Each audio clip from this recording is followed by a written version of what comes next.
నమస్తే అండి, welcome back to కాచా kitchen. అందరూ బాగున్నారా? ఇప్పుడు ఎండాకాలం వచ్చేసింది కదా, పిల్లలకి మనం షర్బత్తు అలాంటివి చేసి ఇవ్వాలి.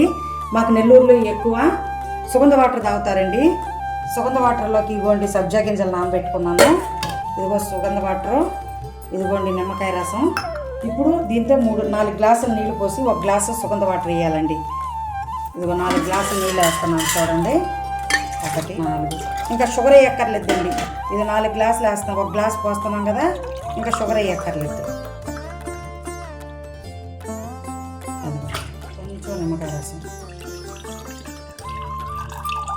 చలవ చేస్తుందండి, మంచిది. కొంచెం సబ్జా గింజలు, మీకు ఎన్ని కావాలిస్తే అన్ని వేసుకోవచ్చండి. సబ్జా గింజలు మనకి ఎట్లా కావాలంటే అట్లా. రెడీ అయిపోయిందండి సుగంధ వాటర్. ఇలా చేసుకోండి, బాగుంటుంది, రుచిగా కూడా ఉంటుందండి, చలవ చేస్తుంది. మీకు హెల్త్ బాగాలేకపోయినా దేనికైనా నీరసంగా ఉన్నా బాగా పనిచేస్తుంది.